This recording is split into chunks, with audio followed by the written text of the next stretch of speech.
आज की कहानी दो सहपाठियों की है जो एक दूसरे को बिल्कुल पसंद नहीं करते थे, लेकिन हालात ने उन्हें एक ऐसी जगह पर बंद कर दिया जहां सरवाइव करना भी बेहद मुश्किल था।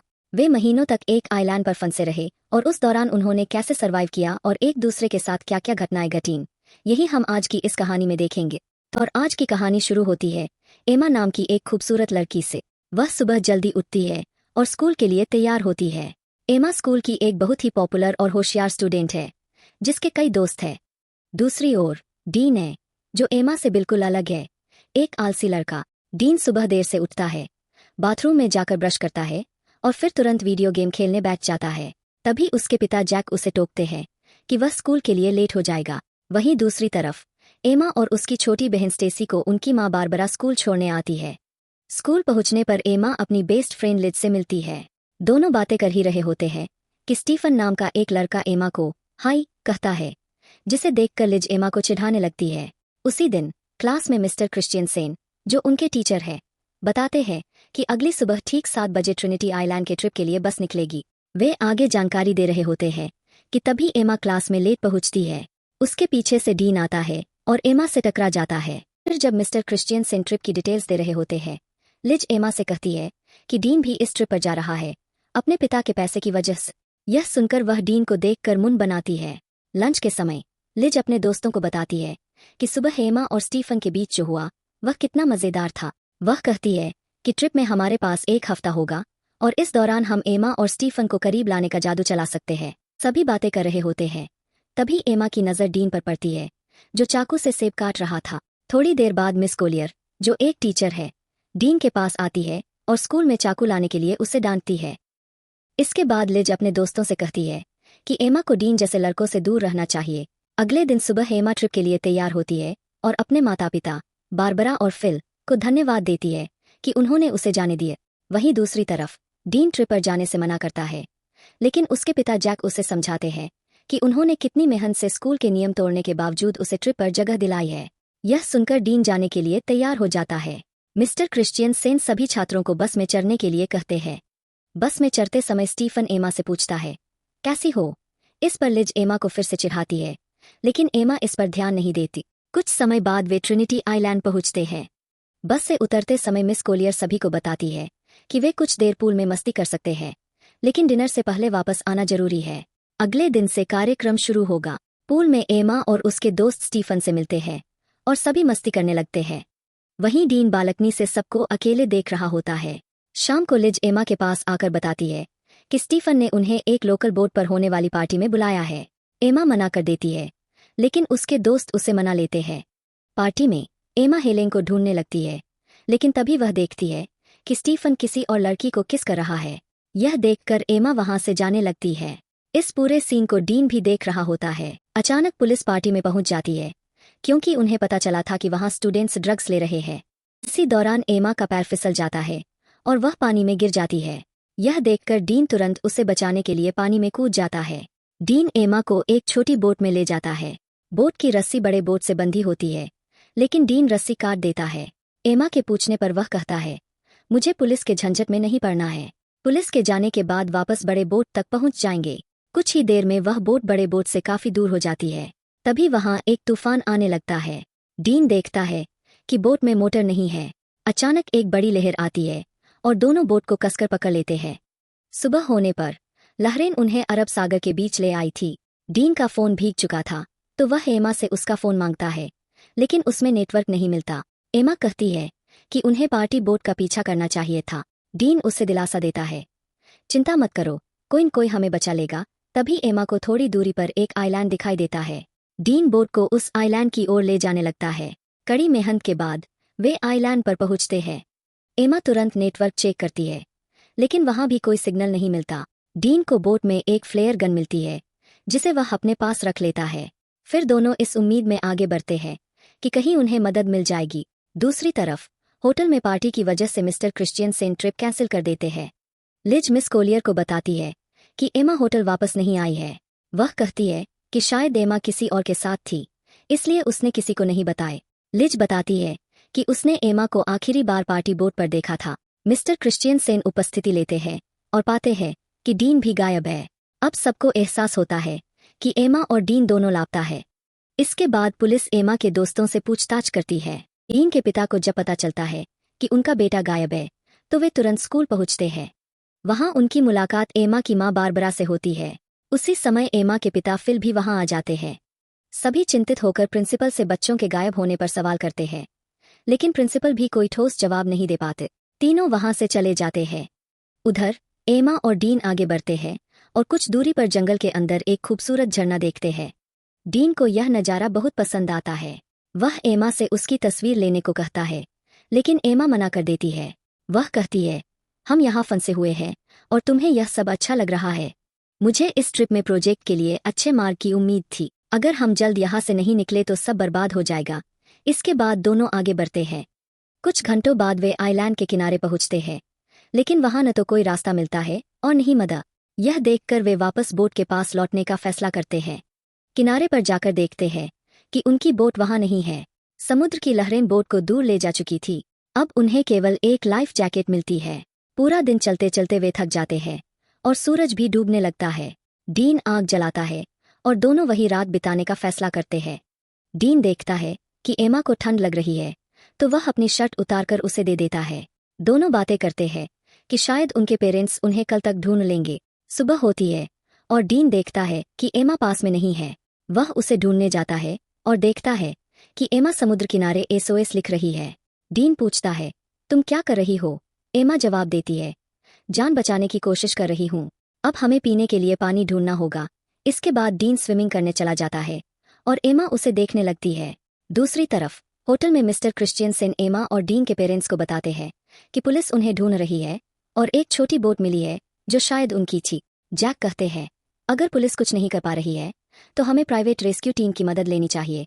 लेकिन मिस्टर क्रिश्चियनसेन समझाते हैं कि पुलिस अपना काम कर रही है और जल्द ही बच्चों को ढूंढ लेगी। उधर एमा पानी भर रही होती है। तभी उसे अजीब सा महसूस होता है, जैसे कोई उसे देख रहा। घबराकर वह वहां से लौट आती है। इसके बाद दोनों धूप से बचने के लिए पत्तों से एक छोटी सी झोपड़ी बनाते हैं। कुछ देर बाद एमा समुद्र किनारे बड़ा सा एसओएस लिखती है ताकि रेस्क्यू टीम उन्हें देख सके। इसके बाद दोनों आइलैंड पर खाने लायक चीजें ढूंढने लगते हैं। डीन को केले का एक पेड़ मिलता है और वे केले तोड़कर खाते हैं। आइलैंड में बहुत गर्मी होती है, जिससे दोनों को और परेशानियां झेलनी पड़ती है। एमा को फुल पैंट पहनना मुश्किल लग रहा था और वह सिर्फ पैंटी में नहीं रह सकती थी, इसलिए उसने अपनी फुल पैंट काटकर शॉर्ट्स बना ली। इसके बाद वह देखती है कि डीन झोपड़ी में सो रहा है, तो वह भी उसके पास जाकर सो जाती है। अचानक डीन नींद में एमा की तरफ मुड़कर उस पर हाथ रख देता है। एमा को यह अच्छा लगता है और वह कुछ नहीं कहती। अगले दिन जब एमा झरने में नहा रही होती है, डीन वहां आकर सनस्क्रीन मांगता है। एमा कहती है, मैं नहा रही हूँ, तुम दूसरी तरफ जाओ। इस पर डीन जवाब देता है, तुमने ही तो कहा था कि पहरेदारी करो। एमा कहती है, मैंने इसलिए कहा था क्योंकि मुझे लगा इस आइलैंड में कोई और भी है। उधर होटल में बारबरा एमा को लेकर बेहद परेशान थी। न्यूज में बताया जा रहा था कि एमा और डीन के गायब होने का केस अब आधिकारिक रूप से दर्ज हो चुका है। पुलिस का मानना था कि वे दोनों शायद मर चुके हैं और अब उनकी लाशें ढूंढी जा रही है। फिल घर लौटने की तैयारी कर रहा था क्योंकि एमा की छोटी बहन स्टेसी घर में अकेली थी। हालांकि बारबरा अभी भी होटल में रहना चाहती थी। फिल उसे गले लगाते हुए कहता है, एमा मिल जाएगी। अगले दिन जैक और बारबरा हेलीकॉप्टर लेकर एमा और डीन को ढूंढने निकल पड़ते हैं। आइलैंड पर रात होने को थी। एमा डीन को बता रही थी कि वह अपने परिवार को बहुत याद कर रही है। इसी बीच डीन को किसी इंसान की खोपड़ी मिलती है।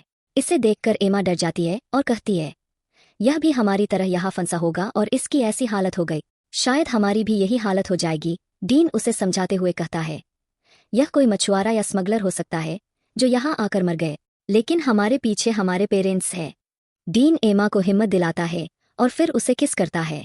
एमा पहली बार किसी को किस कर रही थी और यह अनुभव उसे अच्छा लगा। रात हो गई और डीन सारी हदें पार कर देता है। उसी दौरान आइलैंड पर एक तूफान आता है। हैरानी की बात यह थी कि एमा इस तूफान का मजा ले रही थी और वह इससे खुश थी। सुबह एमा जागती है और देखती है कि डीन पास में नहीं है।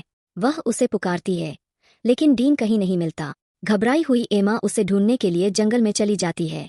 थोड़ी दूर चलने के बाद एमा देखती है कि डीन एक गड्ढा खोद रहा है। एमा को समझ नहीं आता कि वह ऐसा क्यों कर रहा है। तभी अचानक एमा गिर जाती है और उसके घुटने में चोट लग जाती है।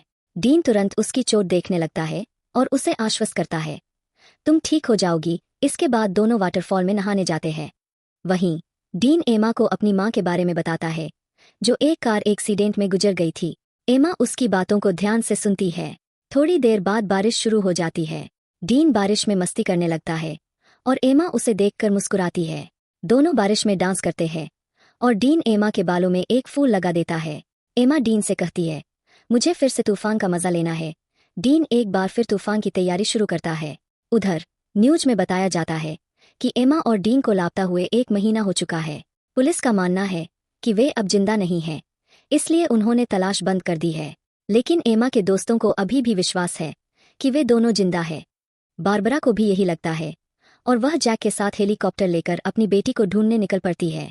वे लोगों को पर्चे बांटते हैं जिन पर एमा और डीन की जानकारी दी गई होती है। जैक बारबरा से कहता है, हमने हर संभव कोशिश कर ली, लेकिन एमा और डीन नहीं मिले। अब हमें घर लौट जाना चाहिए। यह सुनकर बारबरा उदास हो जाती है और वापस लौटने का फैसला करती है। दूसरी तरफ डीन एमा को हरी रोशनी के बारे में बताता है, जिसके बारे में उसकी माँ ने उसे बताया था। वह कहता है, यह रोशनी सूरज के डूबने के समय दिखती है, लेकिन मैंने इसे कभी नहीं देखा। आइलैंड पर कुछ और हफ्ते बीत जाते हैं। इस दौरान एमा और डीन आइलैंड के खूबसूरत वातावरण का मजा लेते हैं। वे समुद्र में नहाते हैं और ढेर सारी मस्ती करते हैं। इस तरह वे एक दूसरे के काफी करीब आ जाते हैं। जब भी उनका मन करता है, वे तूफान और भूकंप के मजे लेते हैं।